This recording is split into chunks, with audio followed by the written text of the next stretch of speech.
오늘 살펴볼 문제들은 관리 임용 제도에 대한 문제입니다.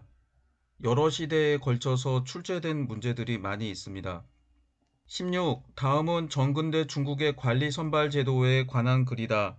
자료 A가 비판하고 있는 제도의 명칭을 쓰고 B의 밑줄 친 가의 실시 목적을 한 줄로 쓰시오. 4점. 2007년에 출제된 문제입니다. A. 지방에서 향품으로 등급을 정하고 중앙에서는 그 등급에 따라 인사를 행하게 되면 관리 등용의 부정을 조정하는 것이다. 중략. 집에서 덕을 닦기보다 향당의 평판을 취득하는 편이 유리하고 향당의 평판을 얻기 위해서는 중정에게 운동하는 편이 더욱 가까운 길이다. 삼국지 하우현전. B. 수당대에는 국가에서 공개적으로 시행하는 과거 시험을 통해 인재를 선발하였다. 송대에는 기존의 해시와 성시 외에 황제가 조정해서 주관하는 전시를 신설하였다. 아울러 과거 시험을 3년 1회로 정례화하고 가 호명법과 등록법을 실시하였다. A가 비판하고 있는 제도, 원래 향품으로 등급을 정하는 제도가 무엇일까요? 구품중정제 또는 구품관인법입니다.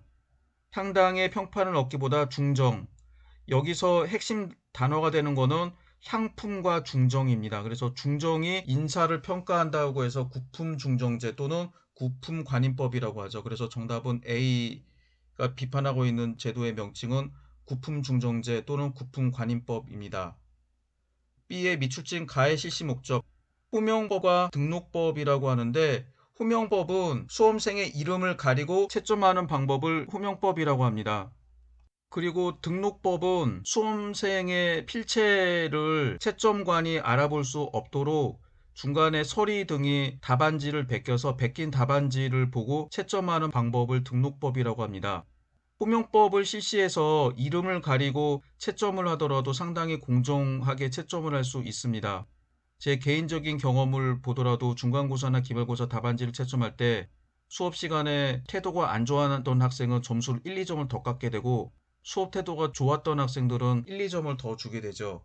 그런데 이 시기 과거제도는 채점관이 수험생의 필체를 알거나 혹은 미리 짜고 특정한 글자에 획을 하나 더 그는다든지 이상한 색깔로 글씨를 표시한다든지 밑줄 표시를 한다든지 그런 식으로 해서 둘만 알아볼 수 있는 방법을 취하게 되면 그 답안지에 좋은 점수를 줄 수 있습니다. 그래서 이를 막기 위해서 아예 답안지를 제3자가 베껴서 그 베낀 답안지로 채점하는 방법이 등록법입니다. 그래서 호명법과 등록법을 실시했던 이유는 채점관이 수험생에 대한 정보를 알지 못한 상황에서 공정하고 객관적으로 답안을 채점할 수 있도록 호명법과 등록법을 실시했습니다. 그래서 수험생의 인적사항을 알지 않고 객관적이고 중립적으로 채점하기 위해서 그리고 과거 시험의 부정을 막기 위해서 실시한 제도가 답입니다. 3. 다음 가, 나는 중국의 관리 선발 제도와 관련된 자료이다. 가, 나의 제도가 각각 해당 왕조 시기 지배계층의 주요 관직 독점 현상과 어떠한 관계가 있는지 서술하고 나의 제도가 시대별로 어떻게 변천해 갔는지 기술하시오. 20점. 지금 중정을 두어 구품을 정하고 있는데 등급의 고하 및 일신의 영역이 모두 그 손에 달려 있어 중정이 제왕의 위복을 제멋대로 행하며 천자의 권한을 빼앗고 있습니다. 진서 유의전. 나 처음에는 수재과의 수준이 가장 높았다. 수재과는 박약의 책문 5문제를 부과하여 그 성적을 4등급으로 나누었다. 그런데 지방장관의 추천을 받고도 응시하지 않는 사람이 생겨서 수재과는 쇠미해져 갔다. 이로부터 사족들은 진사과와 명경과에만 몰렸다. 진서과는 처음에 책문만 부과했으나 나중에 독경과 독사를 추가하였다. 조로 2년에는 고공원해랑 유사립의 주청으로 진사과와 명경과의 첩경을 추가하였다. 통전, 선거지. 먼저 가와 나가 어떤 제도인지 파악을 해야 됩니다. 가에서는 중정, 구품이라고 하는 단어가 나왔죠. 그래서 중정과 구품이 키워드입니다. 그래서 이 제도는 구품중정제 또는 구품관인법입니다. 나, 처음에는 나에 있는 내용은 수재과가 나오고 진사과, 명경과가 등장하죠. 그래서 수재과, 진사과, 명경과가 등장하는 거는 당대의 과거제도입니다. 물론 당대뿐만 아니라 송대에도 이런 게 있었는데 여기에서는 조로 2년이라고 하는 연호가 당나라 때 연호이기 때문에 이거는 당대의 과거제로 봐야겠죠. 그래서 가는 구품관인법, 구품중정제, 나는 과거제, 특히 당대 과거제도입니다. 그래서 가와 나가 각각 해당 왕조 시기 지배계층의 독점 명상에 어떤 관계가 있는지 서술하라. 그리고 과거제가 시대별로 어떻게 변천해 갔는지 기술하라. 20점 아주 큰 문제인데, 구품관리법 즉 구품중정제는 원래는 향품을 개인의 능력과 덕성으로 판단을 해야 되는데, 가문의 정치적 사회적 위상 즉 해당 가문이 어떤 관직을 몇 명이나 배출했냐를 가지고 등급을 정하게 되다 보니 결국 현재 말로 하면 금수저 가문에서 금수저가 나오고 은수저 가문에서 은수저가 나오고 흑수저 가문에서 흑수저가 나오는 식으로 바뀌게 됩니다. 즉 제도와 규정상에는 세습이라고 하는 조건이 없었지만 실제로 운영하면서 고관이나 권력이 있는 관료들의 자손들에게 높은 등급의 향품을 부과하고 그렇지 못한 관리들한테는 낮은 등급의 향품을 부과함으로써 결과적으로 지배계층이 관리를 독점하고 정치적 사회적 지위를 세습하는 데 기여했다라고 서술하시면 됩니다. 그리고 과거제도는 여기서는 당대에 한정해서 말하면은 당대의 과거제도가 실시되었지만 처음에는 과거에 합격한 사람들이 관계에서 중요한 지위를 차지하지 못했습니다. 그러나 당 후기 이후에 특히 진사과에 합격한 관리들이 두각을 나타내고 이들이 파당을 만들어서 기존에 있는 문벌 세력들과 권력 다툼을 벌이게 됩니다. 이것이 우이의 당쟁입니다.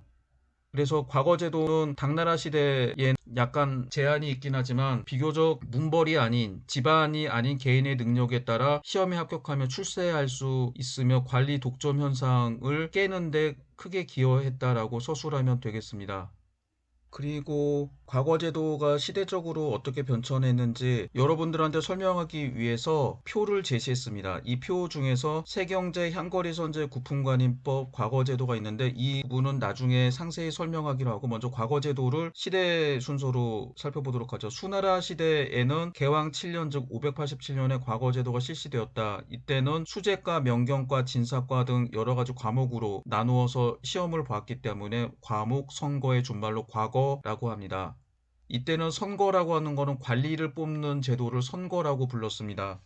그리고 당나라 때에는 수나라 때와 비슷하게 과거제도가 수나라 때 과거제도가 그대로 이어졌습니다.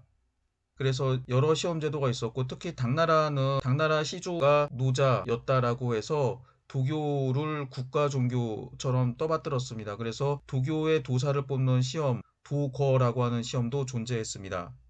당나라 때 여러 시험 제도가 있었지만 수재과는 쇠퇴하게 되고 명경과와 진사과가 두각을 나타내는데 이 가운데에서 진사과가 문학적인 시험뿐만 아니라 시사적인 문제도 시험을 냈기 때문에 진사과 출신들이 관계에서 관리로서 두각을 나타내게 됩니다. 당나라 때 있던 대표적인 제도가 이부전선이었습니다. 이부전선은 명경과 진사과 등 과거에 합격한 사람이 바로 관리에 임명이 되는 게 아니라 이부전선을 거쳐야지 관리가 될 수 있었습니다. 이부전선은 면접시험입니다. 신, 언, 서, 판이라고 해서 풍채, 언어, 글씨, 판단력 혹은 판문이라고 하는 네 가지를 시험 보는 제도를 통해서 면접하는 제도를 이부전선이라고 합니다. 그런데 지금도 회사나 공무원 시험에서 면접 시험이 가장 주관적이죠. 필기 시험은 조작을 할 수 없겠습니다만 면접 시험은 조작이 가능합니다.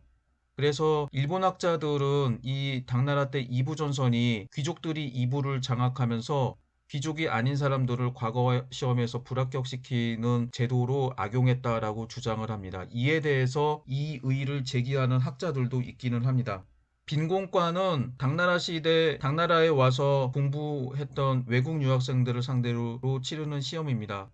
물론 당나라 때뿐만 아니라 사료를 보면은 5대 십국시대와 송대에도 빈곤과가 있었습니다만 5대와 송대의 빈곤과 합격자들이 큰 역할을 못했고 주로 당 후반기에 최치원을 비롯한 신라와 발해 출신 유학생들이 빈곤과를 주로 시험 봤죠. 빈곤과에 합격한다라고 하더라도 관직을 주어지는 건 아니었다라고 합니다. 그럼에도 왜 시험을 봤는지는 모르겠는데 어쨌든 이 시험은 특히 발해와 신라인들 사이에 인기가 있어서 서로 상위 등급으로 급제하기 위해서 소위 쟁장을 벌였다라고 합니다. 누가 순위가 더 높게 되나라고 하는 걸 따졌다라고 했죠. 송나라 시대 때에는 전시, 호명법, 등록법, 3년 1공제 등을 실시했습니다. 이 네 가지를 기억하시기 바랍니다. 전시는 황제 앞에서 치르는 시험입니다.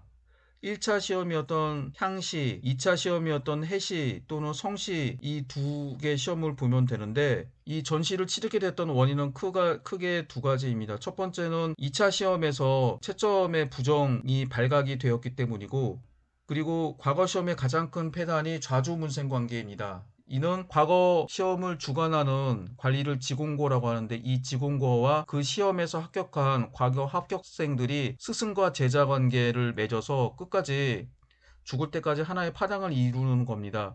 그래서 이러한 좌주문생 관계를 통한 파당의 발생, 시험의 부정을 막기 위해서 황제가 직접 시험을 치르게 됩니다. 처음에는 황제가 채점했지만 명청시대로 갈수록 황제 대신에 주고관이라고 해서 과거 채점관이 대신 시험을 치렀다라고 합니다. 2차 시험에서 해시 혹은 성시라고 하는 2차 시험에서 합격하면은 이전에는 그대로 관직을 줬는데 3차 시험인 전시에서는 이들이 시험을 통해서 순서를 정합니다. 합격 등수를 정합니다. 그리고 그 등수에 따라서 임명되는 초인간의 품계가 달라지게 돼요. 그렇게 되다 보니까는 3차 시험이 형식적인 시험이 아니라 자기가 관리가 되는데 운명을 좌우하는 시험이었기 때문에 열심히 시험을 쳤다라고 합니다. 그리고 이 시험을 황제가 직접 주관했던 거는 과거 합격자들이 2차 시험의 과거 시험관을 스승으로 받들지 말고 황제를 스승으로 받들라고 하는 뜻도 있었습니다. 말 그대로 군사부 일체입니다.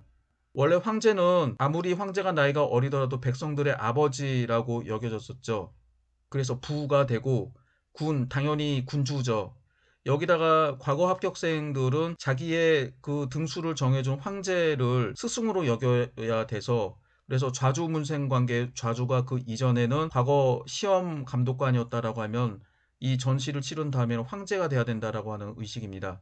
물론 과거 합격자들은 자신의 출세를 위해서 관시, 즉 연주를 되기 위해서 여전히 2차 시험 감독관을 좌주문생으로 삼는 그런 예도 있었다라고 하지만 전시는 이 두 가지 목적, 좌주문생 관계를 없애고 시험의 부정을 없애는 이런 것들을 위해서 치러졌다라고 합니다. 호명법은 수험생의 이름과 인적사항을 가리고 채점하는 방식입니다. 과거 시험을 엄격하게 채점하기 위해서 수험생의 인적사항을 가리고 채점하면 객관적으로 채점할 수 있죠. 그런데 이렇게 하더라도 채점관이 수험생의 필체를 알거나 미리 짜서 특정한 표시를 해두는 부정 방법을 막을 수가 없습니다. 그래서 이런 것을 막기 위해서 베낀 답안지로 채점하는 방법을 등록법이라고 합니다. 그래서 등록법을 실시하게 되면은 과거 시험 채점 과정에서 부정을 줄일 수 있습니다. 그렇다고 하더라도 부정하려고 하는 사람은 끝까지 하겠죠. 그리고 3년 1공제는 3년마다 한 번씩 시험을 본다라고 하는 겁니다. 그래서 그 전에는 과거를 보는 게 일정하지는 않았는데 아예 시험을 3년에 정하고 그리고 1차 시험, 즉 지방에서 치르는 시험, 중앙에서 치르는 시험, 전시에 치르는 시험을 해와 월을 대체적으로 정해둡니다. 이렇게 되면 과거 시험을 준비하는 사람들이 이미 시험 보는 날짜를 미리 알고 있기 때문에 거기에 따라서 시험 준비를 할 수 있는 장점이 있습니다. 원나라 때 과거제도는 일부 개설서를 보면은 금나라와 원나라 때는 과거제도가 아예 실시되지 않았다라고 하는데 그것은 사실과 거리가 멀고 원나라 때에도 과거제도가 일부 시기에 실시되었습니다. 그러나 원나라 때는 과거에 합격한 관리들보다도 처음부터 서리로서 말단부터 시작한 관리들이 오히려 출세했습니다. 그래서 과거제도는 실시했지만 다른 시대에 비해서 과거제도가 크게 두각을 나타내지는 못했습니다. 명청시대 과거제도의 가장 큰 특징은 학교제와 과거제도가 결합했다, 종신 시험 자격이 있었다, 지역할당의 제도가 있었다, 이 세 가지입니다. 명청시대에는 학교의 학생들만이 시험을 볼 수가 있었습니다. 그래서 지방에 있는 부, 주, 현, 그래서 부학, 현학, 주학 등의 학교의 학생이 되기 위해서 동시라고 하는 시험을 봅니다. 그래서 이 시험에 합격한 학생들을 생원이라고 하죠. 이 밖에 북경과 남경의 국자감에 지금의 국립대 학교에 해당하는 국자감에도 학생이 있는데 이 학생을 감생이라고 불렀습니다. 그리고 이 생원들이 성 단위에서 시험을 보게 되는데 그래서 이런 시험을 향시라고 불렀습니다. 그래서 향시에 합격한 사람을 거인이라고 불렀고 2차 시험에 응시할 수 있었습니다. 그리고 중앙에서 치러지는 2차 시험에 합격하고 세 번째 시험인 전시에 합격하게 되면은 진사라고 불렸습니다. 그래서 방금 전에 말한 생원, 감생, 거인, 진사 이 네 가지를 학위라고 하는데 이 네 가지 학위를 가진 사람은 종신토록 자격이 있었습니다. 즉 동시에서 합격하게 되면 죽을 때까지 지방에 있는 학교에서 생원으로서 계속 자격을 가지게 되고 1차 시험에 합격한 거인들은 더 이상 1차 시험을 볼 필요 없이 2차 시험만 보면 됩니다. 2차 시험에서 합격한 진사들도 마찬가지로 평생 동안 진사라고 하는 자격을 가지고 있었습니다. 이 제도가 중요한 것은 맨 마지막이었던 생원에 합격하게 되면 구품관에 준하는 대우를 받았습니다. 그래서 적긴 하지만 녹봉을 받고 세금과 요역면제 혜택을 받았으며 관리들이 입는 옷을 입을 수 있었습니다. 그래서 지배층으로 대우를 받았습니다. 그 다음에 지역할당의 제도는 명청시대가 되면 북방과 남방의 교육과 학문적 수준이 크게 차이가 납니다. 그래서 공평하게 시험을 보면은 남방 특히 강남 지역, 소주, 항주와 같은 지역, 명대에는 강서성의 기란부를 비롯한 여러 지역 출신들이 과거 합격자 수를 다수 배출하게 되는데 그리고 북방에서는 과거 시험 합격자가 없게 됩니다. 이렇게 되다 보면은 북방에 있는 사람들의 원망이 심해지게 되고 그래서 이를 막기 위해서 처음에 남쪽 지역과 북쪽 지역에 있는 사람을 남권, 북권이라고 해서 두 개로 나누어서 따로 채점해서 그 등수에 따라서 따로 시험 합격자를 분배하게 됩니다. 300명을 뽑았다라고 하면 200명은 남방 지역, 100명은 북방 지역 이런 식으로 나눴던 거죠. 나중에는 중권이라고 해서 수도와 변방 지역에 있는 지역을 중권에 포함을 시켜서 세 개로 나눠서 채점을 하게 됩니다. 그러다 보면은 아무리 수준이 떨어지는 지역에서도 과거 합격자가 한두 명 정도는 배출되죠. 그래서 명청시대에는 이처럼 지역 할당으로 해서 되도록이면 모든 지역에서 과거 합격자를 배출할 수 있도록 신경 썼습니다. 청나라 권륭제는 한때 최종 과거 합격자 순서를 보더니 그 전에 중가르 정벌 때 감숙성 지역에 있는 사람들을 대거 징발해서 백성들이 부초가 심했다라고 해서 거의 꼴찌나 다름없었던 감숙성 출신 인물을 1등 장원으로 승격시킨 일도 있었습니다. 이처럼 시험에서 지역 문제는 상당히 중요했습니다. 그래서 이는 과거 합격자와 과거 시험을 볼 자격 있는 생원의 수도 지역마다 적절하게 안배하고 분배했습니다. 그래서 여러분들은 전혀 이해를 못할 텐데 지금 중국에서는 대학교의 커트라인이 지역에 따라서 다릅니다. 예를 들어서 북경대 사학과의 커트 라인이 산동청 출신의 커트 라인과 상해 출신 커트 라인, 사천성 출신 커트 라인이 다 다릅니다. 지금은 좀 다른지 모르겠는데 전에는 산동성이 교육열이 가장 높은 지역이었는데 뭐 우리나라 강남이나 비슷한 지역이죠. 그래서 산동성 출신들이 북경대 사학과에 합격하려고 하면은 예를 들어서 400점 만점에 360점을 받아야 된다라고 하면 사천성 지역에 있는 사람은 320점 정도만 받으면 됩니다. 운남 귀주 정도에 있는 사람은 290점 정도 받아도 북경대 사학과에 들어갈 수가 있죠. 그래서 이런 식으로 해서 같은 과의 커트라인도 지역마다 다르게 배정해서 하는 지역 할당의 개념이 지금도 있습니다. 우리나라에서도 시험제도에 이런 거를 도입하면 어떻게 될까요? 물론 일부 대학에서 지역 균형 발전이라고 하는 명목으로 농어촌 지역의 학생들에게 일부 합격자 수를 배정하고 있는데 그거는 일부에 불과하고 커트라인도 지역에 따라서 다르게 해서 지역 합격자 수 비례를 인구 비례로 한다든지 학생 수 비례로 해서 정한다라고 하면은 아마 헌법 소원을 낼 것이고 헌재에서는 이런 지역 할당 제도를 위헌 판결할 것입니다. 그래서 저도 중국 대학생들한테 물어봤는데 형평성이 다릅니다.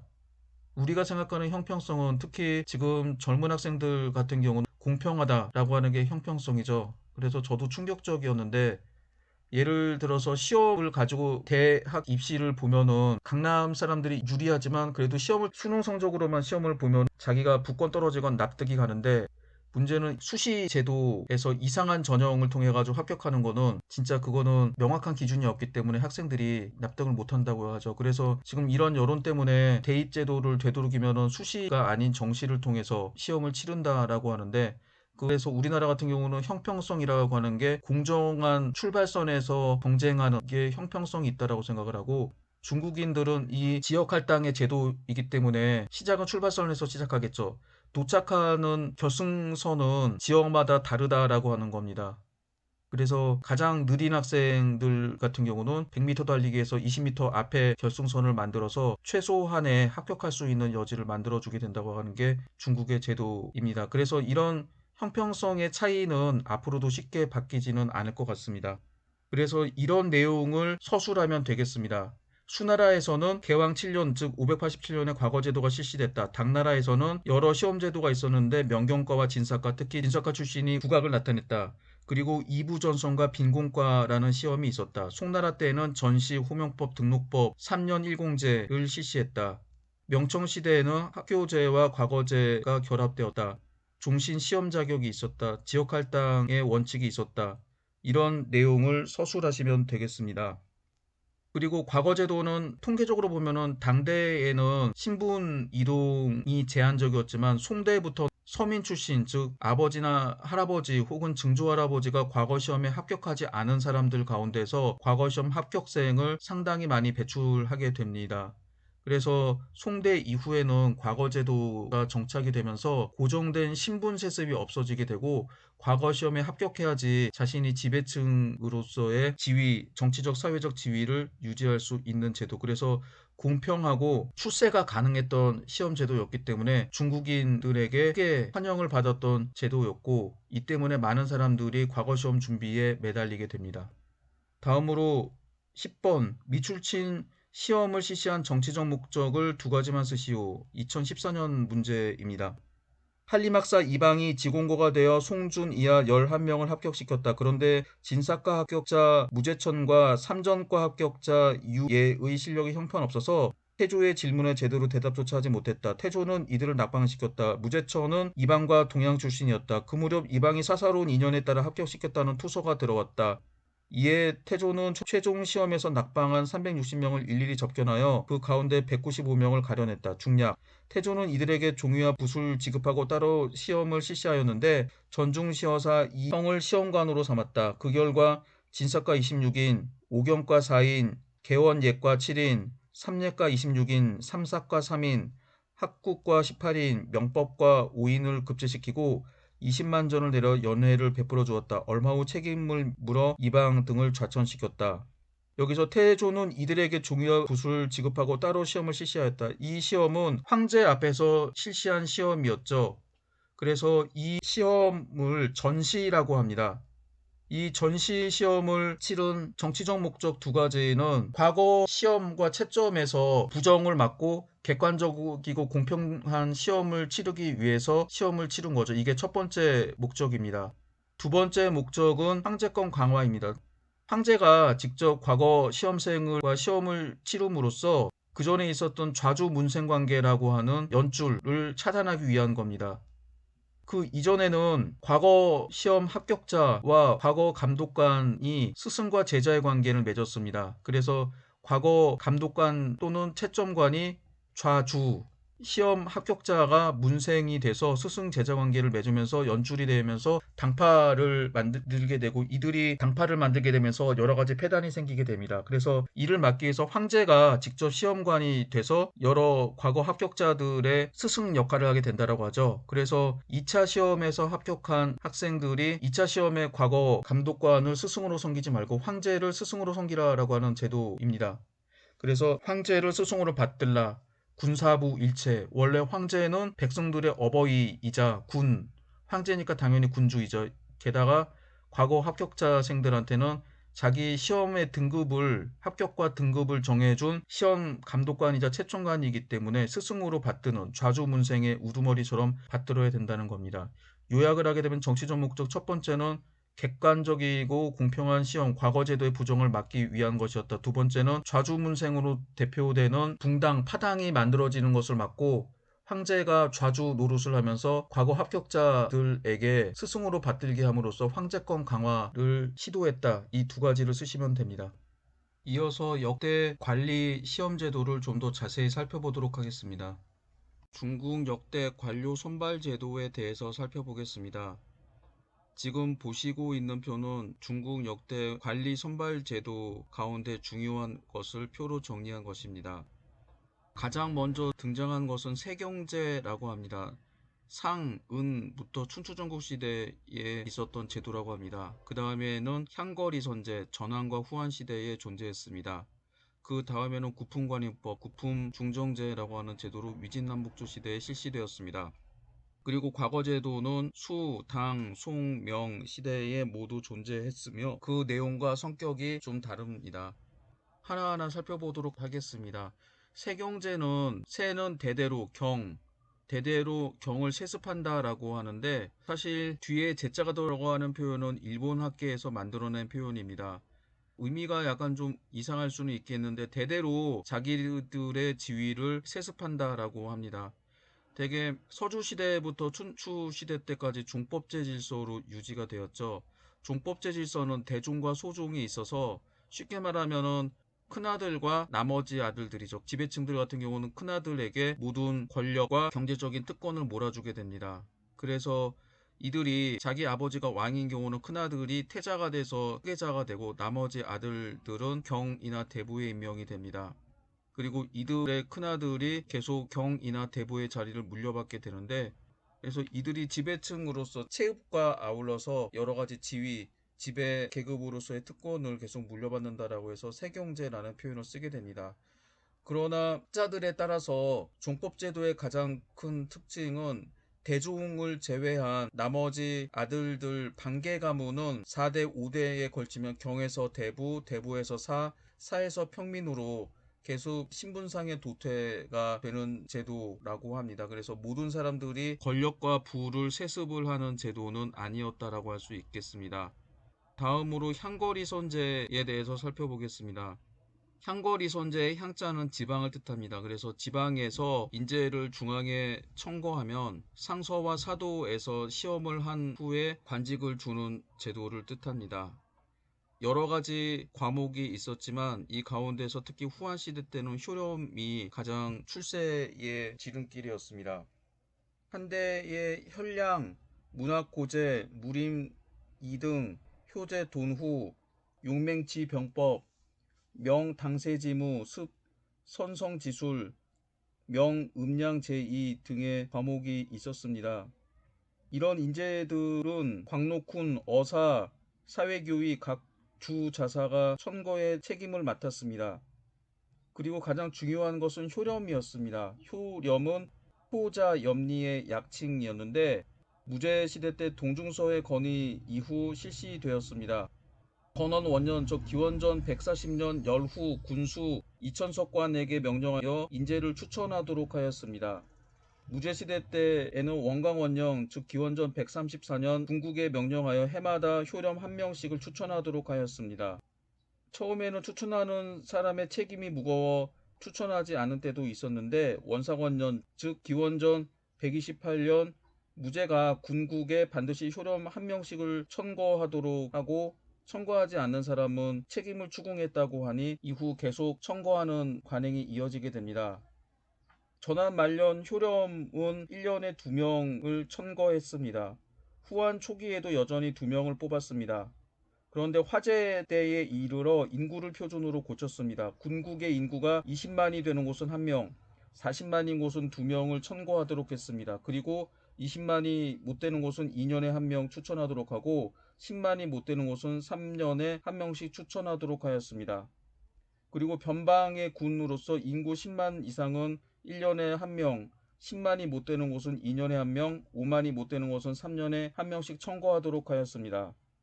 순제 때에는 선거가 너무 남발되어 효렴은 반드시 나이가 40이 되어야 청거할 수 있도록 하고 정부에서 시험을 보도록 하였습니다.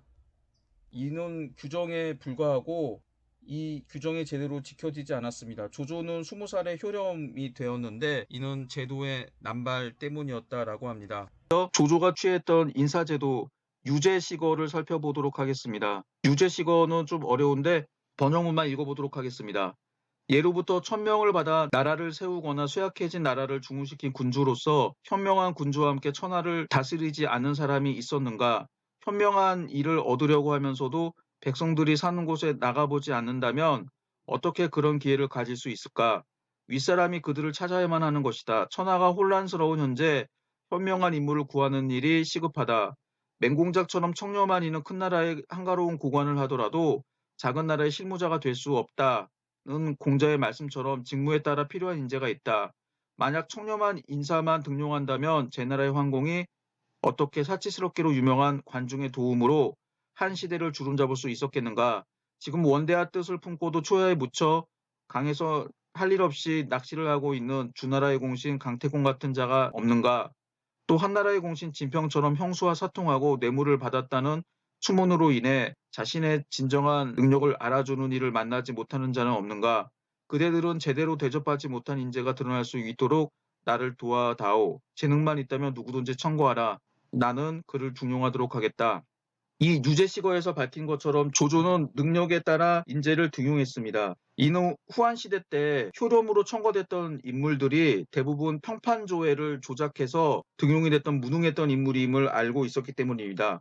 한편으로 후한말 군웅할거 시대에 단순하게 평판이 좋은 사람들보다 능력이 있는 사람들이 어지러운 세상을 유지하는 데 도움이 됐기 때문이라고 생각을 했었습니다. 한편으로 조조는 환관의 후예였기 때문에 당시 지배층으로부터 멸시를 받았던 것도 이런 정책을 취하게 됐던 원인이었다라고 합니다. 그러나 위 문제 때 구품관인법 혹은 구품중정제라고 하는 제도를 실시하게 됩니다.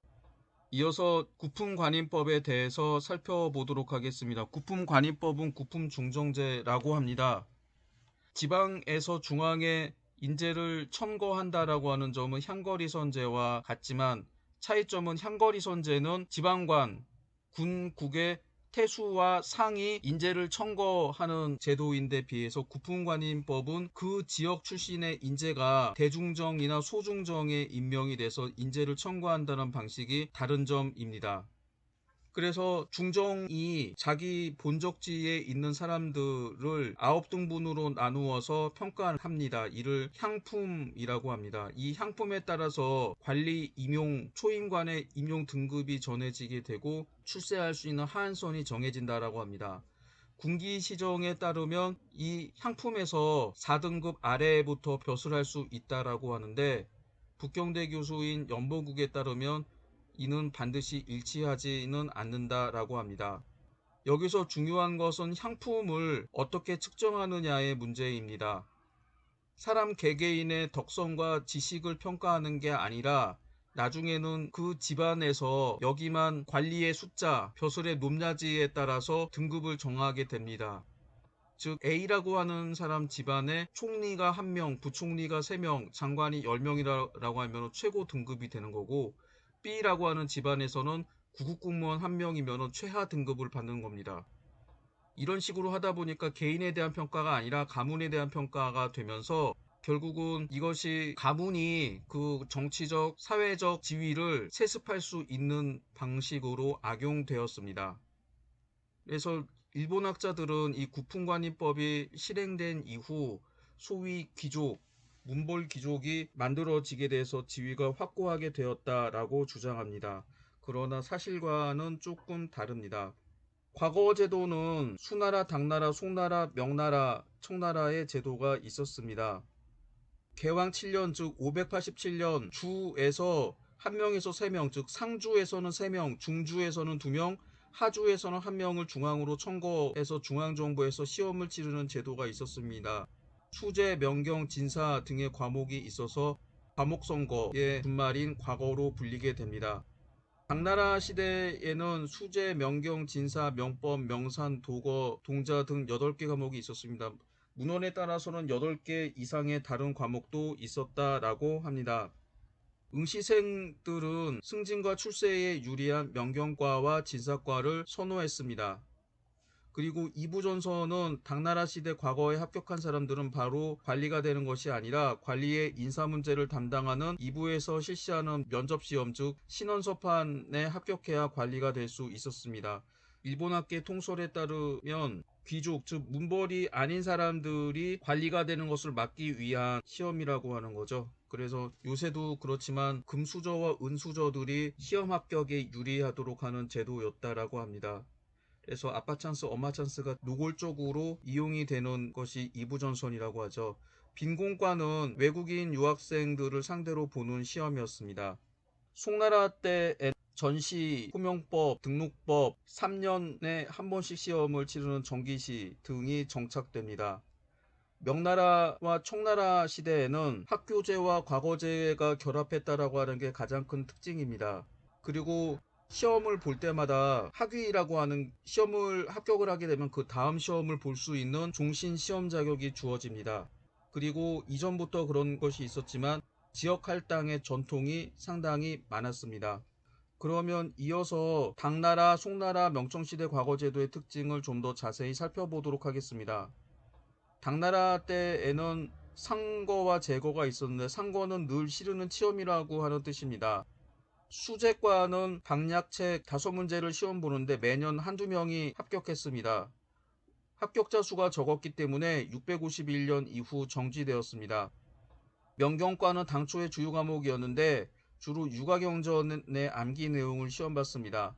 진사과는 당초 시무책만 시험 보다가 고종 시기에는 첩경이 가해지고 무축전 시대에 시부가 추가되면서 인기가 있었습니다. 진사과의 경쟁률은 100대 1이어서 30살에 명경과에 합격하면 너무 늦었고 50살에 진사과에 합격하는 것은 젊다라는 말이 있을 정도였습니다. 당대 과거 응시 자격은 생도, 즉 국립학교 학생과 향공이었습니다. 향공은 지방의 주현학의 학생이나 서민의 자제로서 주의 예비 시험에 합격한 사람을 지칭하는 용어였습니다. 처음에는 이부가 시험을 주관하다가 736년, 즉 개원 24년부터 예부에서 시험을 주관하게 됩니다. 제거는 당초에 유명무실했으나 고종시대부터 중시됐습니다. 필요할 때마다 황제가 조칙을 내려 직접 시, 문, 부를 시험하거나 일정한 덕목에 따라서 모집했습니다. 한 회에 3, 4명, 특별한 경우 30명이 합격되기도 했습니다. 그러나 당대에는 과거제도가 실시되긴 했지만 임자제, 이원 출신제, 벽소제 등이 존재합니다. 임자제는 아버지가 관직에 오르는 경우 아들들도 관리에 임용이 될 수 있는 규정입니다. 이원 출신제는 처음에 서리로 임명했다가 나중에 구품관으로 승격될 수 있는 제도였습니다. 당대의 벽소제는 절도사들이 자신의 속관을 임의로 임명하는 제도를 뜻합니다. 그래서 과거 이외의 시험 방식으로 벼슬하는 사람들이 3배에서 4배에 달했다라고 합니다. 그리고 당대 과거 제도의 가장 큰 특징은 사전 운동이 가능했다라고 합니다. 이를 행권, 공권, 통방이라고 합니다. 행권은 전에 가을 무렵부터 유력관 고관에게 자신이 작성한 문학작품을 바치는 사전 운동입니다. 공권보다 영향력이 컸습니다. 북송 경력원년, 즉 1041년에 폐지됩니다. 공권은 시험관에 문학 작품을 제출하는 사전선거 운동이었습니다. 통방은 시험관이 합격 여부를 독자적으로 판단하는 것이 아니라 평소 알고 있는 유력한 고관과 상의해서 결정하는 관행이었습니다. 함영원년, 즉 674년부터 경룡원년, 즉 707년까지 34년 동안 향공진사는 합격자 638명 가운데 6명에 불과했습니다. 소위 귀족의 자제가 배우는 학관진사 합격자가 압도적으로 많았습니다. 당 후반기에는 향공진사 합격자 수가 증가하게 됩니다. 과거의 지방확산, 관료를 배출하는 계층도 넓어지게 됩니다. 즉 문벌의 관료 독점 구조를 무너뜨리게 됩니다. 송대 과거제도의 특징에 대해서 살펴보도록 하겠습니다. 송대 과거는 상거와 제과가 있었습니다. 상거에는 상과, 제과, 진사과가 있었는데 이 가운데 제과는 왕안석의 개혁으로 폐지됩니다. 남송시대에는 경의 진사과와 시부 진사과로 나뉘게 됩니다. 경의 진사과가 소위 당대의 명경과에 해당하고 시부 진사과가 진사과에 해당합니다. 송대부터 3차례에 걸쳐서 시험을 보게 됩니다. 해시, 성시, 전시입니다. 해시는 본적지 주에서 시험을 치르고 성시는 중앙에서 있는 예부의 공원에서 시험을 치릅니다. 전시는 황제의 면전에서 시험을 치릅니다. 해시와 성시에서는 의, 논, 책 등을 시험 보게 됩니다. 수험생은 해시는 수십만 명이었는데 이 가운데서 성시는 1만 명, 그리고 전시는 수백만 명이었으니 경쟁률이 점점점 줄어들음을 알 수 있습니다. 송대 과거제도의 가장 큰 특징 중에 한 가지가 전시의 출현입니다. 태조 개보 8년 즉 975년에 실시되었습니다. 개보 6년 즉 973년 성시의 부정사건이 발각되어 황제가 직접 시험 문제를 출제하고 성시의 재시험을 명령한 것이 전시 설치의 계기가 되었습니다. 개보 8년 즉 975년 전시가 제도화됩니다. 진종 시기에 친시 진사조제로 완성되어 청대까지 이어지게 됩니다. 원래 이 시험은 좌주문생 관계를 없애기 위해서 만들었다고 합니다. 좌주문생 관계는 두 번째 시험이었던 성시에 합격하게 되면 시험 감독관인 지공거와 수험생들 사이에서 시험 합격자들이 시험 감독관을 스승으로 받들면서 일종의 연줄이 만들어지게 되는데, 이런 연줄이 당파로 만들어지게 되고 서로 끌어주고 밀어주는 제도가 되면서 이를 막기 위해서 실시한 제도입니다. 그래서 황제가 직접 시험을 출제하고, 실제로는 아니겠지만 채점함으로써 황제를 스승으로 받들라고 하는 거죠. 그래서 소위 군사부 일체, 원래 황제는 군이고 육아 의례상에서는 백성들의 아버지이죠. 여기다가 시험에 합격한 과거 합격생들한테는 스승과 같은 존재로 만들려고 했던 게 전시의 가장 큰 찡이었습니다. 인종 가우 2년 즉 1075년 시험 탈락을 철폐하게 되면서 전시를 보는 사람들은 모두 합격이 되고, 성시 합격자들의 성적 순위를 결정하는 방법으로 관례화됩니다. 그래서 2차 시험인 성시에 합격하더라도 3차 시험인 전시에서 등수가 결정이 되고, 그 등수에 따라서 자기가 관직에 오르는 초인간의 품계가 결정이 됩니다. 그 다음에 호명법과 등록법이 실시되고 공건이 금절됩니다. 호명법은 답안지의 이름과 인적사항을 가리고 채점하는 방법을 호명법이라고 합니다. 사람들이 특정인의 글씨 필기체를 안다라고 하면은 그 사람한테 좋은 점수를 줄 수 있고 나쁜 점수를 줄 수 있습니다. 저도 개인적으로 중간고사나 기말고사 답안지를 채점할 때 이름을 가리지 않고 채점을 하게 되면 평소에 수업 태도가 좋았던 학생들한테는 한 1점이라도 더 주게 되고, 그렇지 않은 경우 1점이라도 더 깎게 되는 그런 것들이 있었습니다. 모 대학교에서는 본과생을 합격시키기 위해서 중간고사와 기말고사 답안지를 가져오라고 한 다음에 글씨체를 익혔다라고 하는 웃지 못할 일도 있습니다. 호명법은 원래 이름을 가리고 채점하는 방법인데, 이게 그나마 공정하긴 하지만 글씨체를 가지고 미리 필기체를 아는 사람에 대해서 합격을 시킬 수도 있고 불합격을 시킬 수 있기 때문에, 이를 막기 위해서 아예 서리들이 답안지를 그대로 작성한 다음에 채점하는 방식을 등록법이라고 합니다. 그래서 이 등록법을 실시하게 되면 글을 쓴 사람의 글씨체를 알 수 없고, 호명법에서 특정 글자에다가 미리 표시를 해놓고 이게 특정인임을 알고 채점하는 방법도 있는데, 이 방법 또한 없어지게 됩니다. 그러다 보니 등록법을 실시하게 되면은 시험이 상당히 객관적일 수 있습니다. 유명한 당송 8대가의 한 사람이었던 구양수가 지공거 즉 과거 감독관이 되어서 한 답안지를 채점을 하게 되는데, 아무리 봐도 자기 수제자 전공의 답안지인 것 같아서 답안이 엄청나게 잘 썼지만 자기 수제자를 장원으로 합격시키면 문제가 될 것 같아서 4등, 5등 정도로 채점을 했다라고 합니다. 그런데 나중에 봤더니 자기 수제자였던 전공이 아니라 다른 사람이었다라고 합니다. 이 정도로 등록법은 특정인임을 가릴 수 없게 해서 채점할 때 공정한 채점이 됐다라고 합니다. 공건이라고 하는 거는 미리 시험 감독관이 될 수 있는 사람들한테 자기의 문학작품을 보내는 건데, 일종의 사전 선거운동이었기 때문에 이를 금지시켰습니다. 호명법 등록법의 실시와 공건 폐지는 기회균등 실력주의를 발휘하는 데 큰 역할을 하게 됩니다. 그리고 1066년부터 3년에 한 번 시험을 보는 제도로 바뀌게 됩니다. 이 제도는 상당히 중요한 게, 시험을 아무 때나 보게 되면은 수험생들이 준비할 시간이 없습니다. 예를 들어서 1차 각 지역에서 보는 해시를 보는 해를 정하고, 그 다음에 중앙에서 보는 시험인 성시를 보는 해를 정한다라고 하면, 시험 보는 해를 정하게 되면은 사람들이 미리 대비할 수 있습니다. 중국 같은 경우는 워낙 땅덩어리가 넓기 때문에 1차 시험, 지방에서 보는 해시에서 시험을 보고 합격자 발표를 한 지 일주일 만에 2차 시험을 본다라고 하면, 지금처럼 비행기와 철도, 자동차가 없는 상황에서는 시험을 볼 수가 없습니다. 그래서 시험 보는 해와 달을 대충 정하게 되면은 사람들이 1차 시험, 2차 시험, 3차 시험을 계획을 세워서 준비할 수 있게 됩니다. 수험생들한테는 계획을 세워서 준비할 수 있다고 하는 게 아주 중요하죠. 그리고 송나라 때에는 명경 등 여러 과목을 폐지하고 진사과로 단일화했습니다.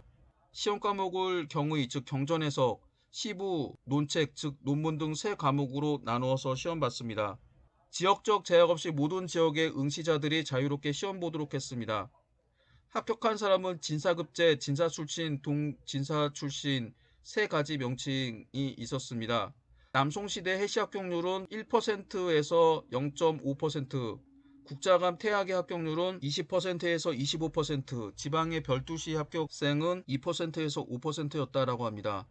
수험생은 시골에 있는 학교에서 몽구, 삼자경, 백가성, 천자문의 책으로 문자를 깨우치고 당시로 시짓는 법을 배우고 습자를 배운다라고 합니다. 그 다음에 가정교사를 고용해서 시험 준비를 했습니다. 그래서 공립학교인 주현학은 유명무실하게 됩니다.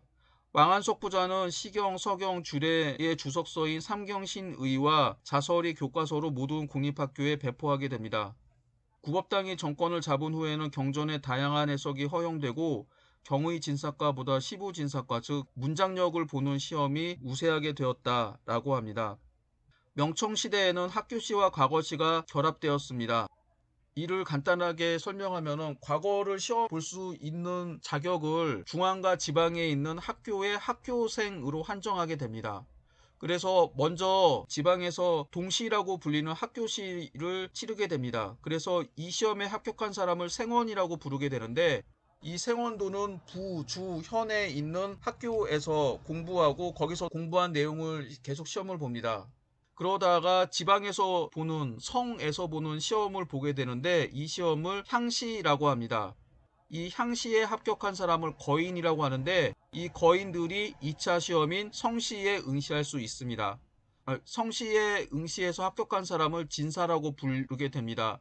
이 진사는 3차 시험인 전시에 응시하게 되는데 성시에 합격하게 되면 웬만한 일이 없으면 전시에서 탈락하지 않습니다.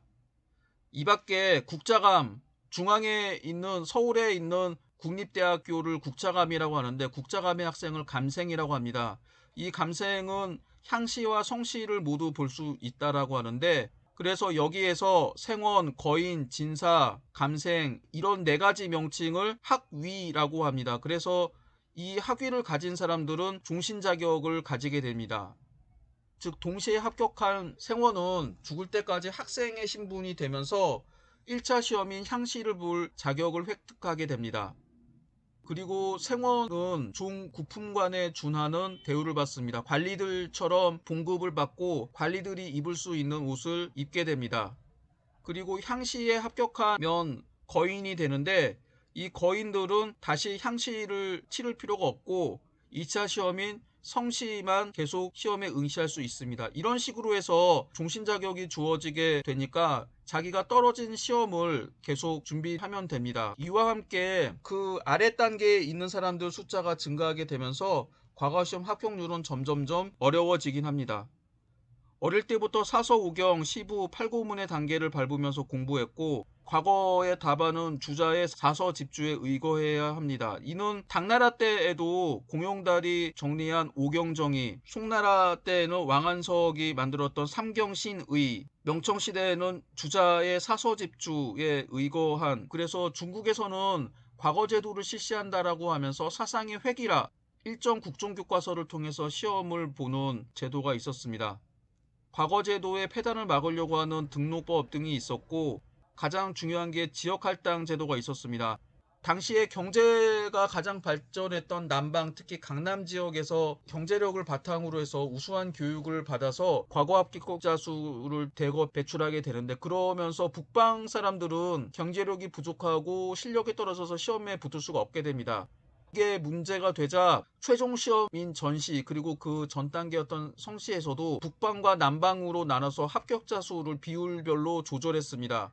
그래서 북방에 있는 사람들도 최소로 합격할 수 있도록 했는데 나중에 이거를 이제 북권 남권이라고 하는데 나중에 이제 중권이라고 해서 수도 지역과 나머지 변방 지역을 합쳐서 3개 지역으로 나누게 됩니다. 그래서 지역 할당으로 실력이 뛰어난 강남 사람들만 과거에 합격하는 것을 막는 제도를 취했습니다.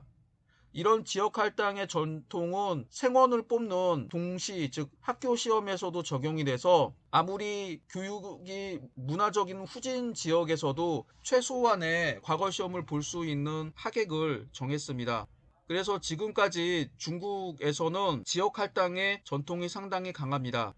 그래서 중국의 최고 대학을 북경대라고, 요새는 청와대라고도 하는데, 북경대, 청와대, 복단대 이런 최고의 학교에 입학하기 위해서 시험을 치르게 되죠. 근데 시험 커트라인이 지역에 따라서 틀립니다. 예전에는 가장 교육 수준이 높은 지역이 산동성 지역이라고 했는데, 상동성 지역에 있는 학생이 1000점 만점에 북경대를 가려고 하면은 970점을 받아야 됩니다. 그런데 사천성 지역에 있는 학생이 북경대를 가기 위해서는 900점만 받으면 되고, 운남 기주에 있는 학생들은 800점만 받아도 됩니다. 우리나라에서 이렇게 되면 어떻게 될까요? 헌법 소원을 하겠죠. 그래서 대부분 20대 초반에 생원에 합격하고 30대 초반에 거인에 합격하고 36세 정도의 진사에 합격한다라고 합니다.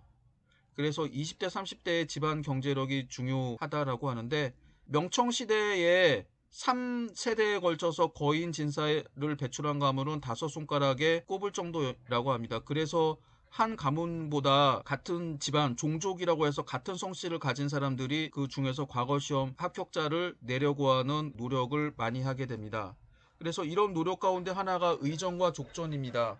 과거 시험에 합격한 사람들은 자기 직계 자손들만 잘 먹고 잘 살게 하는 게 아니라 자기 동성 씨족 집단들을 위해서 자기가 번 재산의 상당수를 기부합니다. 거기서 나오는 세금, 주로 지금처럼 은행에 예금하는 게 아니기 때문에 토지를 사서 그 토지에서 나오는 수입을 가지고 그 집단의 그 씨족이라는 표현을 쓰니까 그러네요. 예를 들면 김씨 가문에서 똑똑한 애들 몇 명을 선발해서 집중적으로 과거 시험에 볼 수 있는 경제적인 원조라게 됩니다. 그럼 그 중에서 한 명 이상이 과거에 합격하게 되면 이들이 탕감놀이 짓을 해서 돈을 많이 벌겠죠. 그래서 일부는 자기 직계자손들한테 물려주지만 상당수는 다시 자기 일족들을 위해 투자를 하게 되면서, 이런 의정과 족전의 비용이 많아지면 많아질수록 과거 시험을 준비시킬 수 있는 자원이 훨씬 더 많아지게 되면서 과거 합격률을 높이게 됩니다. 과거 시험에 실패한 사람들은 서당 학생 등 문락지식인이 됐습니다. 이것이 과거 제도의 가장 큰 폐단이었고 중국이 근대 세계에 진입하는 데 방해했다라고 합니다. 그리고 조금 이따 보겠지만 시험 합격률이 점점점 떨어지면서 생원과 감생, 거인 같은 하층 신사들이 정체됩니다. 그리고 근대적인 과학기술을 저해하는 등 사회 문제를 야기하게 됩니다.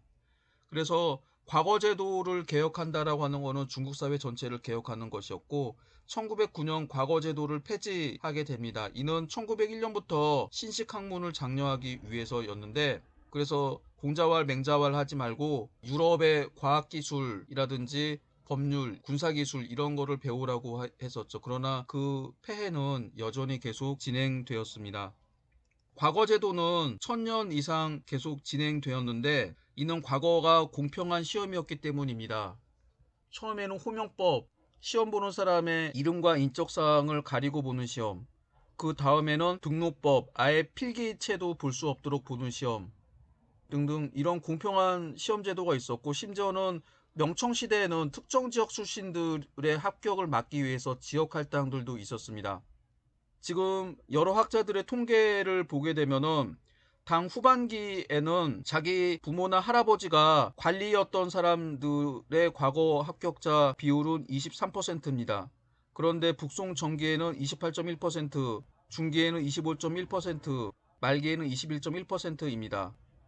서민 출신 가운데에서, 서민이라고 하는 거는 아버지나 할아버지가 과거에 합격한 적이 없었던 사람들이 과거에 합격했던 비율을 보게 되면은 당 후반기, 즉 756년에서 907년까지는 9.3%입니다. 그런데 북송 전기, 즉 960년부터 1022년까지는 48.1%로 상승하게 되고, 중기인 1023년부터 85년까지는 68.9%로 상승합니다. 말기에는 77%로 더 상승하게 돼서 북송 시대 때 평균적으로 서민 출신 아버지나 할아버지가 관리가 아니었던 사람들의 합격률이 66.3%, 즉 3분의 2 정도가 됩니다. 즉 흑수저가 과거에 합격해서 출세할 수 있는 이런 가능성이 북송시대에는 50%를 넘어서게 된다라고 하는 거죠. 반면에 아버지와 할아버지가 관리였던 사람이 과거에 합격했던 비율은 당나라 후기에는 90.7%였다가 북송 전기에는 51.9%, 중기에는 31.1%, 말기에는 23%로 떨어지게 됩니다. 그리고 재상이 되었던 사람들도 서민 출신들, 아버지나 할아버지가 관리가 아니었던 사람들은 당 후기에는 6.7%에서 북송 전기에는 37.5%, 중기에는 54.7%, 말기에는 62.5%이고 평균적으로 53.1%가 됩니다. 그래서 당나라 시대보다 송나라 시대에는 자기의 아버지나 할아버지가 별 볼 일 없다라고 하더라도 자기가 능력이 있으면 과거 시험을 통해서 합격해서 출세할 수 있는 기회가 보장이 됩니다.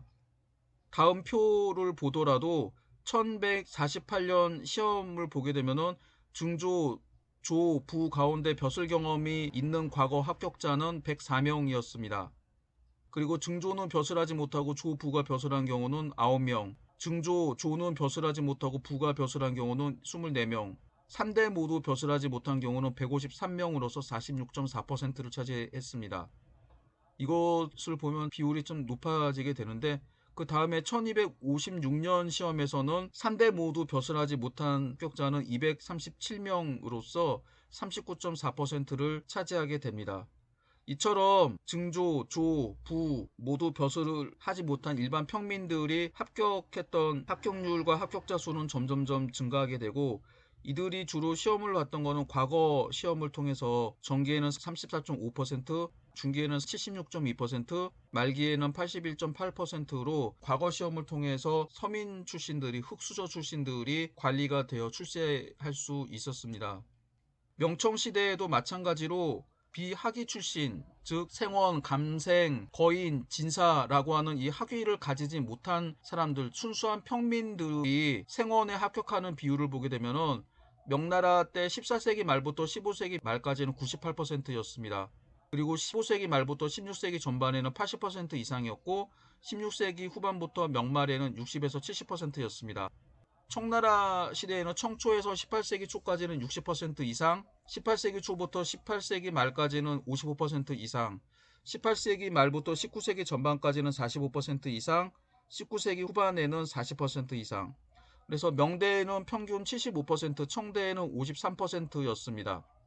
그래서 자기가 이 생원이라고 하는 시험은 과거의 첫 번째 단계인 향시를 볼 수 있는 자격을 가진 사람을 뽑는 시험인데 이 시험에서 아버지나 할아버지, 경우에 따라서는 증조할아버지가 관리이거나 혹은 생원, 진사, 감생, 거인 같은 학위를 갖지 못한 순수한 흑수저 출신들이 평균적으로 명대에는 75%, 청대에 53% 합격할 수 있었습니다. 다음으로 명청시대 진사의 가문 배경을 보게 되면은 조상 3대 이상으로서 비학위 출신들이 진사과에 합격하는 비율을 살펴보면은 14세기 후반에서 15세기 초에는 82.1%, 15세기 후반에는 55.8%, 16세기 초 중기에는 46.9%, 16세기 말부터 17세기 초까지는 28.5%였습니다. 그리고 청대 17세기 중기에는 29.2%, 17세기 말부터 18세기 초까지는 12.3%, 19세기 초부터 20세기 초까지는 15.5%였습니다. 명대에는 평균적으로 47.5%, 청대에는 19.1%였습니다.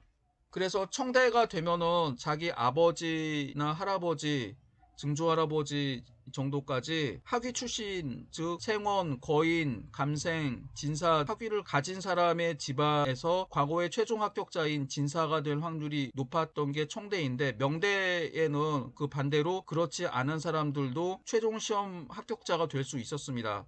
그런데 이 비율이 명초부터 청말까지 보게 되면 계속 감소하고 있는 추세에 있었습니다. 이거는 그만큼 처음에는 이 시험 자체가 공정했지만 중간에 약간의 부정이 있었는지는 모르겠으나 그대로 공평하게 시험을 본다라고 하더라도 적어도 집안에서 이런 학위를 가진 사람들, 기득권을 가진 사람들이 시험에 유리하긴 했습니다.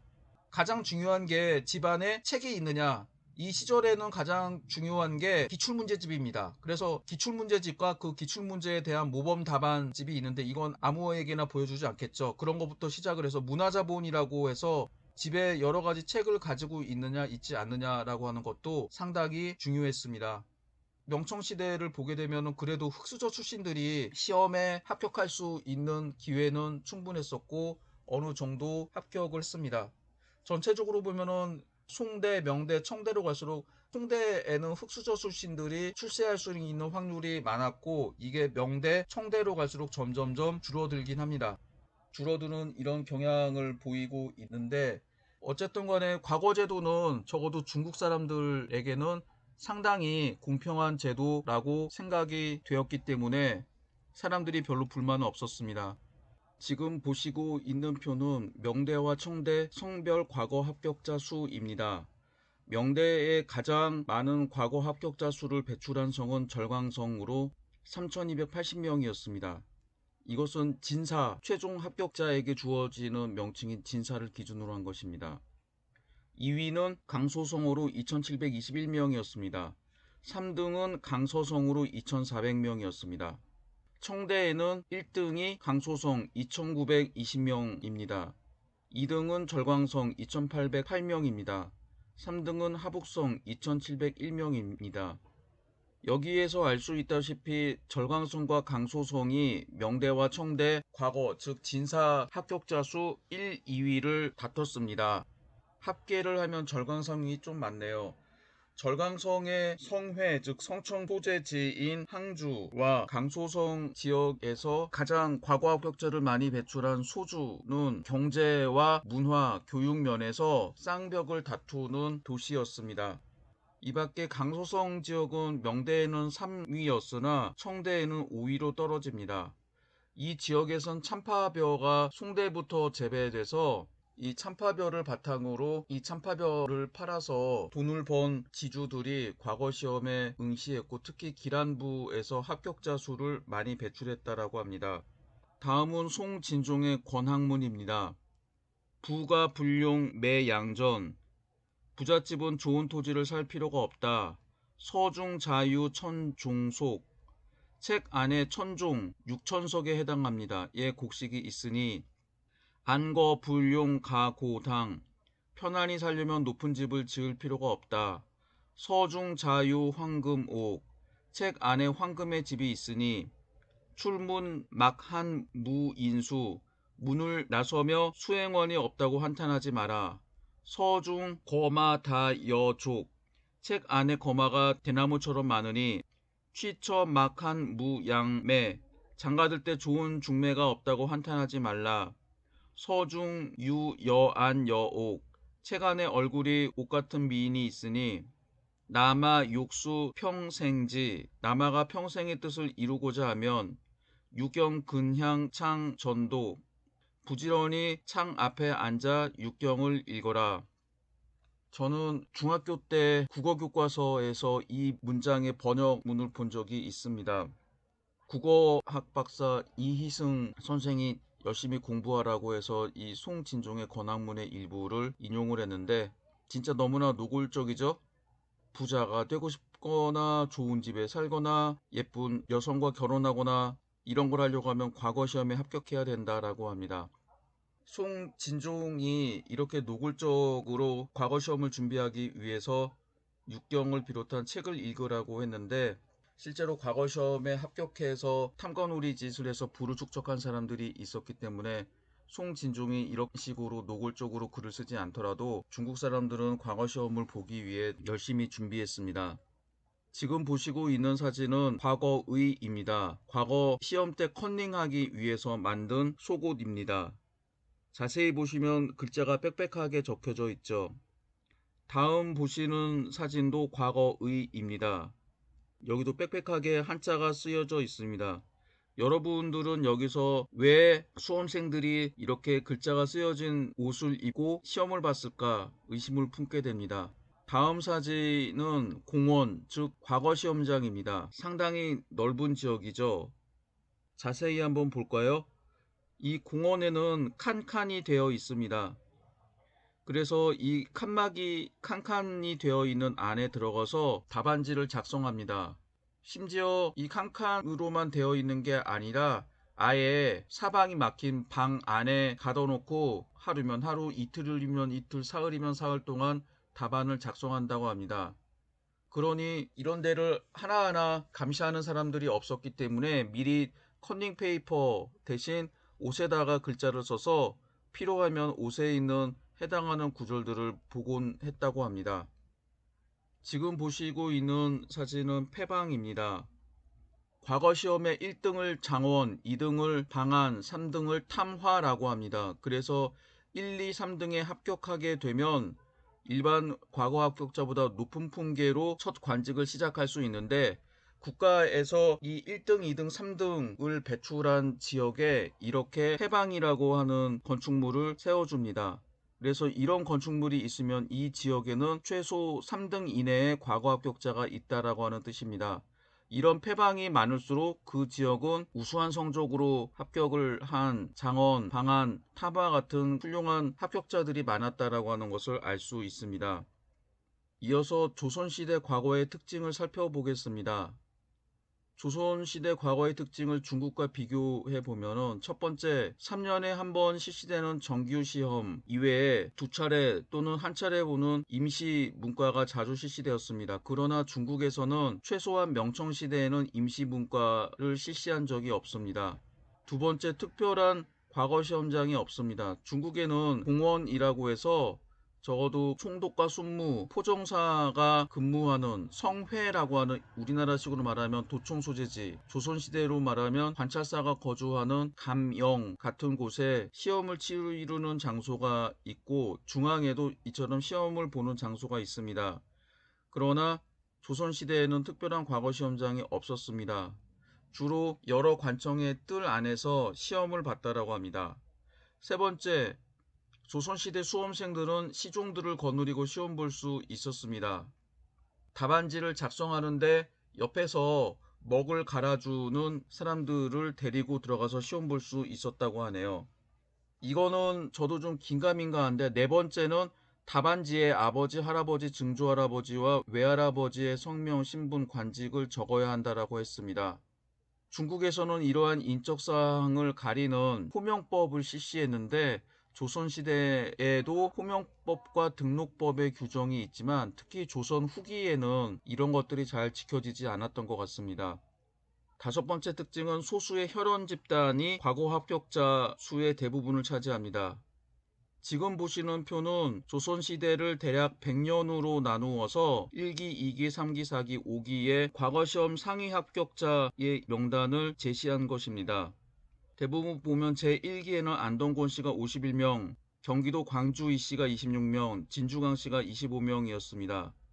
그러다가 이 순서가 2기에는 전주 씨가 41명으로 1등, 광산 씨가 39명으로 2위, 안동권 씨가 38명으로 3위, 제3기에는 전주희 씨가 198명, 안동권 씨가 77명, 파평윤 씨가 73명입니다. 제4기에는 전주희 씨가 352명, 파평윤 씨가 117명, 남양홍 씨가 115명입니다. 제5기에는 전주희 씨가 247명, 안동김 씨가 110명, 남양홍 씨가 97명입니다. 그래서 조선시대 1392년부터 1894년까지 14,333명의 합격자 수 가운데 전주희 씨가 843명의 과거 합격자를 배출했습니다.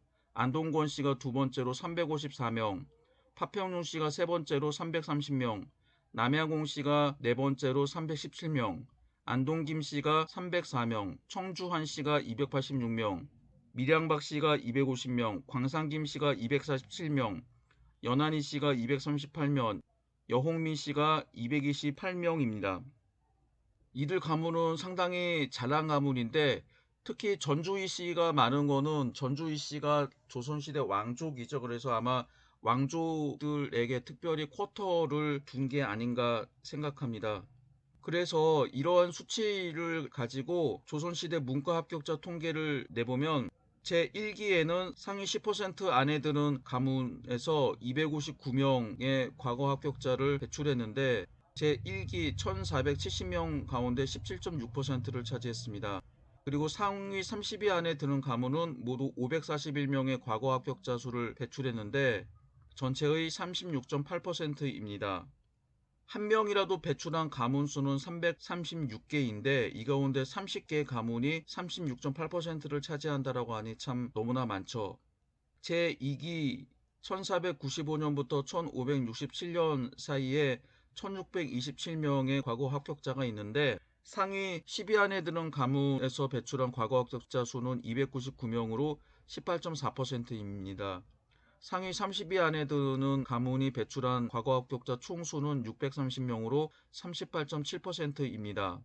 제3기 1568년에서 1674년 사이에 과거 합격자 수는 2966명인데 이 가운데서 상위 10개 가문이 배출한 과거 합격자 수는 729명으로 24.6%입니다.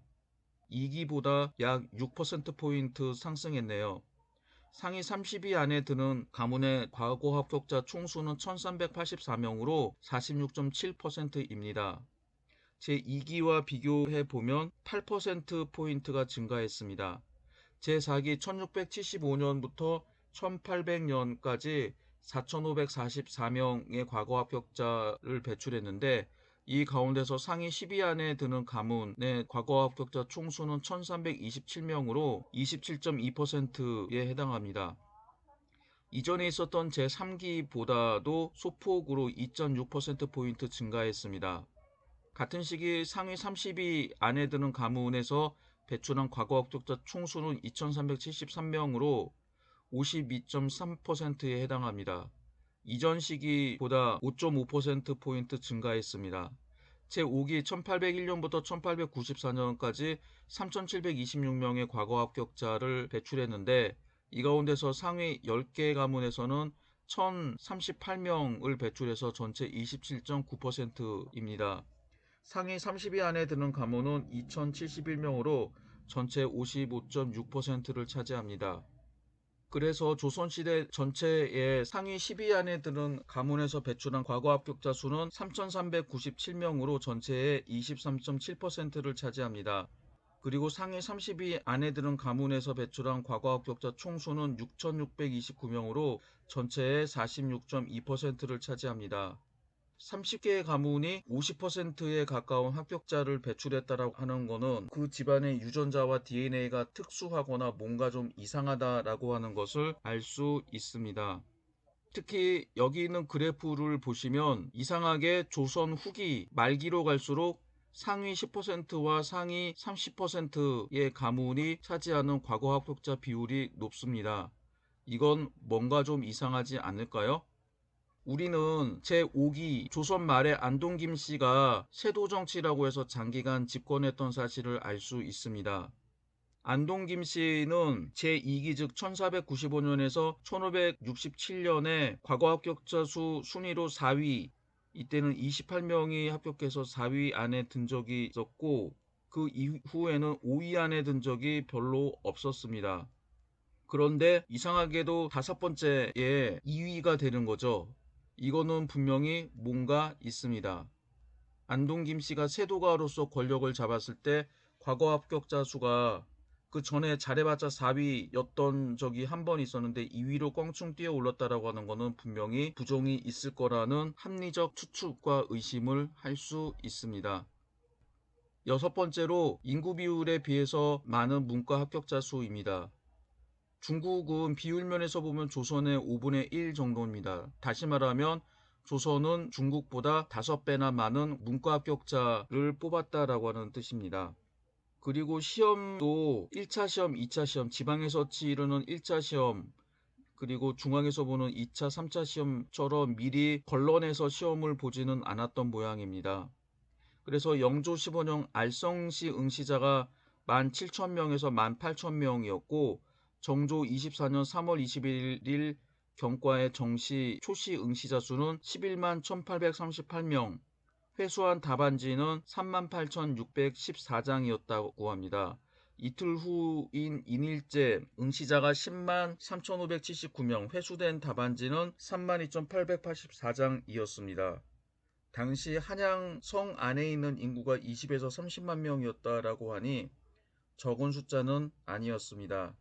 그런데 이렇게 많은 답안지를 채점을 제대로 하면 되는데 다 읽어보지도 않고 대충 채점했다라고 합니다. 그래서 처음에는 먼저 답안지를 제출한 사람들 거를 채점했다라고 해서 사람들이 먼저 답안지를 내고 나가는데 이 사실을 알았던 채점관들은 중간중간에서 랜덤으로 몇 개를 뽑아서 채점한 다음에 과거의 당락을 결정했다라고 합니다. 참으로 무책임합니다. 그리고 조선시대 과거의 특징 가운데 세 번째, 수험생들은 시종을 거느리고 시험을 볼 수 있었다라고 합니다. 그래서 선접군, 거벽, 사수와 같은 단어가 등장합니다. 선접군은 시험 보기 좋은 자리를 맡아주는 사람을 지칭합니다. 이게 왜 중요하냐고요? 아마 조선시대 때는 문제지를 시험 보는 사람들한테 일일이 나눠주지 않았던 것 같습니다. 그래서 적당히 앉아서 시험 문제를 볼 수 있는 곳에 앉아야 문제를 먼저 보고 쓸 수가 있지요. 지금은 그렇지는 않지만 제가 대학교에 다닐 때까지만 하더라도 선생님들 대신 조교나 TA가 들어와서 칠판에 문제를 적었습니다. 그러면 그 문제를 보고 답안을 작성하는데 눈이 나쁜 학생들이 뒷좌석에 앉게 되면은 앞에 나가서 이면지나 종이에다가 문제를 적은 다음에 자기 자리에 와서 시험을 봐야 되는 경우도 있었죠. 그러면은 남들보다 10분이나 15분 정도 시간이 부족합니다. 그래서 자리를 잘 잡는 게 중요하죠. 여기까지는 충분히 이해할 수 있을 것 같습니다. 그 다음에는 거벽이라고 하는 단어가 있습니다. 이는 전문적으로 과거 답안지를 대신 지어주는 사람입니다. 얼마 전에도 수능 시험을 군 고참이 대신 봐달라고 해서 대리 시험을 응시했다가 나중에 이게 알려져서 큰 무리가 된 적이 있었죠. 제가 고2, 고3 때부터 대학교 1, 2학년 때까지만 해도 그때의 검찰 고위 간부의 아들이 대신 시험을 봐주다가 걸린 예도 있습니다. 그 사람 아버지는 사표를 내야 됐죠. 그리고 부끄러운 얘기지만 저희 과에서는 쌍둥이가 있었는데 저희 과 선배는 형이었고 쌍둥이 동생은 과기대에 입학을 했었다라고 합니다. 그런데 학력고사뿐만 아니라 토익, 토플 같은 시험에서도 동생이 대신 시험을 봐줬다라고 하네요. 이런 게 모두 거벽입니다. 나쁜 짓이죠. 그 다음에 사수는 글씨를 대신 써주는 사람입니다. 중국처럼 등록법이라고 해서 서리들이 답안지를 대신 써주는 게 아니기 때문에 글씨를 잘 써야 됩니다. 글씨가 이뻐야지 좋은 점수를 받을 수가 있겠죠. 조선시대에 관련된 책들을 몇 권 읽어봤는데 실제로 거벽으로 활동했던 사람들이 있습니다. 그래서 먹고 살기 힘드니까 돈을 받고 대신 답안을 작성해 주는데 그 사람은 계속 붙습니다. 아, 그러면 나도 실력이 있나 보다 라고 해서 자기 이름으로 시험을 보면 떨어집니다. 그렇게 몇 번 하다 보면은 시리에 차서 다시 돈을 벌기 위해서 대리시험을 하는데 그러면 대리시험 봤던 그 자기가 썼던 답안지로 합격을 하게 됩니다. 그래서 이런 과정을 거치면서 과거화에 합격하지 못하고 불행하게 생을 마감한 사람도 있었다라고 합니다. 제가 방금 전에 설명한 6가지 특징이 조선시대 전체의 특징인지 또는 막 나가는 조선 후기 헬조선 시대의 특징인지는 알 수 없습니다. 통계 수치는 거짓말을 안 하니까는 조선시대 전체 혹은 후기의 특징들을 가지고 있었을 것 같고 아마 이런 특징들이 맞겠죠. 그런데 진짜 선적군까지는 모르겠는데 대신 답안지를 작성해 주는 사람을 과거 시험장 안에 데리고 들어갈 수 있었을까요? 조선 후기에는 막 나가는 시대니까 그럴 수 있다 쳤는데 조선 전기에도 그랬을까요? 참 궁금한 일입니다. 그래서 중국과 조선시대의 과거 제도를 비교하게 되면 우리나라는 이상하게도 공평하고 평등한 제도를 기득권층 혹은 지배계급의 이해에 맞게 변질하는 예가 상당히 많습니다. 그래서 중국처럼 과거 제도를 운영하면 어느 정도 공평합니다. 그런데 조선시대의 금수저와 은수저 가문에서 과거 합격자 수가 많이 나오도록 조작을 했거나 뭔가 좀 이상합니다.